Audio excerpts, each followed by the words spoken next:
setting the main clock for 5 minutes for the warm-ups. To do that, you will come up to your scoreboard, and if the minutes have not been set, you'll hit the Set Main Clock button. It'll ask you how much time do you want to put on there. You'll enter 5 minutes, no seconds, and hit enter. 5 minutes, up on the score clock, 5 minutes. Once both teams are on the ice and have begun skating, you press start.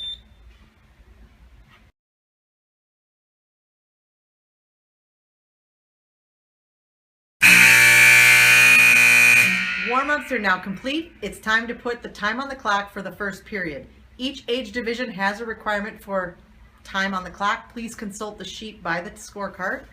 But what we're going to do is we're going to go over, again, set the main clock, enter the minutes that we want for the period. 17, enter, 17 here, 17 there. There are no goals for either team. You'll want to make sure you're in the first period, which is the period button. And now you wait for the referee to begin the game.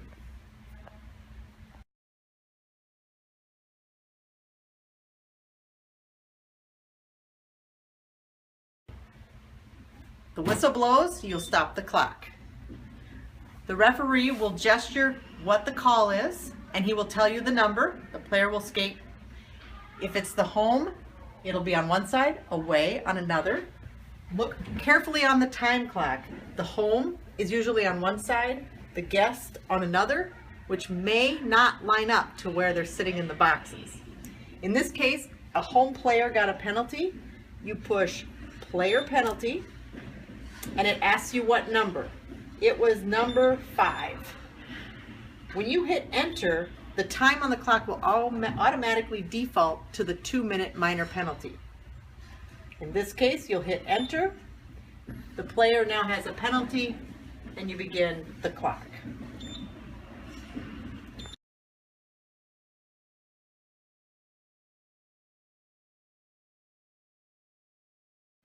Now, we've got another penalty. This time it's a major. It's a 5-minute penalty. Again, it's for the home team. It's player number 14, enter. We want to make this a 5-minute, just retype the time. It defaulted to 2, you put the time, hit enter. Now you've got a 5-minute major.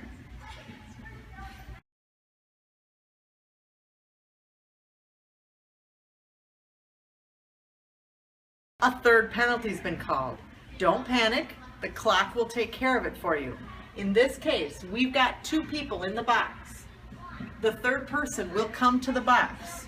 You will put player penalty. You will put his number, number 7. Hit enter. 2 minutes. Enter. Note, nothing changes on the clock.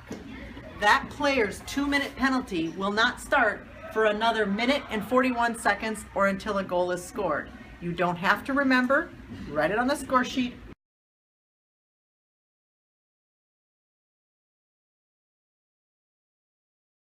Okay. Now it's time to start period 2. First thing you need to do is re-enable those penalty clocks by hitting enable penalty clocks. Enable. Set our main clock for the next period, 17 minutes. Adjust the penalty timers, no. And change the period. Now it's period 2. You're set to begin. When the clock starts, the penalty timers start. If there's 3 people in the box, it would make sense that they would score. So we're going to put the goal up for the guest by hitting score. Enter.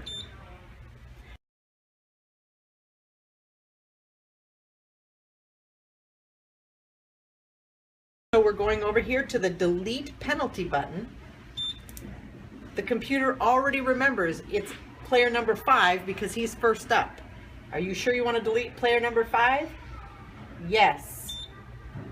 Notice when I did that, the third guy's 2 minutes has now popped on the board, and it's time for his time to begin.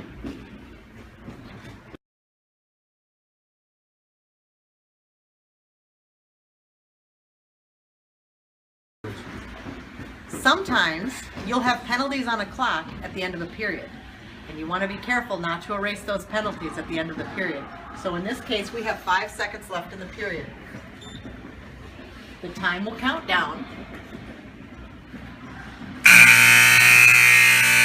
Don't worry, just keep skating. Now they'll clean the ice. It's between the second and third period. What you need to do is you need to disable the penalty clock. When you do so, DS appears. Now you can set your main clock for the time in between periods, if it's just the second and third. When you do this and hit start, notice the penalties aren't moving. 1 minute.